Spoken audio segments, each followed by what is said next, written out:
Une étude prouve que le vaccin contre le Covid a bien causé des troubles menstruels. C'est chaud les intox. Mademoiselle, elle se sent pas très bien. Je crois que madame se sent pas bien. Je pense qu'il faut que vous aidiez ce jeune homme.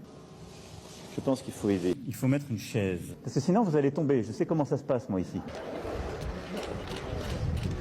Ça va? Je suis un grand habitué. Ça va? Ça arrive quand on a... Sponsored by... Faites confiance aux médias fiables et réputés qui ont fait leurs preuves en ce qui concerne l'exactitude des informations. Faites confiance à vos autorités sanitaires. Faites confiance à l'Organisation mondiale de la santé.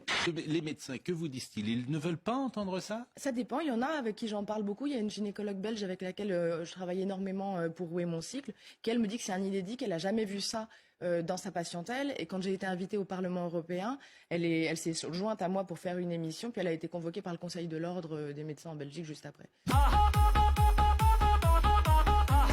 J'ai eu des réunions avec l'ANSM et la pharmacovigilance qui reconnaissaient vraiment le grand volume des déclarations et la problématique, mais qui étaient encore en faveur de toute façon de la vaccination, puis disant voilà, on verra ça plus tard.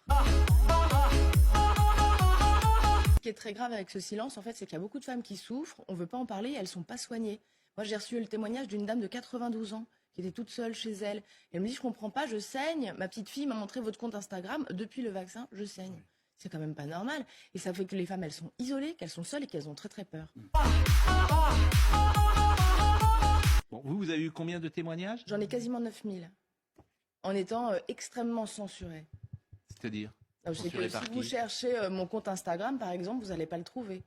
Vous cherchez très très loin dans les barres de recherche. Si je fais des publications, elles sont masquées. Mais qui les masque? Mais ça, j'en ai aucune idée, je connais pas les algorithmes. Je comprends pas. Mais si on tape Mélodie Ferron sur Instagram, ça sort pas? Non, si vous tapez vaccin menstruel, qui est le nom du compte, bah, essayez.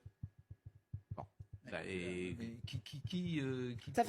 ça fait partie des algorithmes. J'en ai aucune idée. Je sais pas pourquoi mon téléphone a été hacké, mon ordinateur n'a plus fonctionné, j'ai reçu des menaces en pleine nuit. Voilà, c'est comme ça. Et ça, c'est une réalité.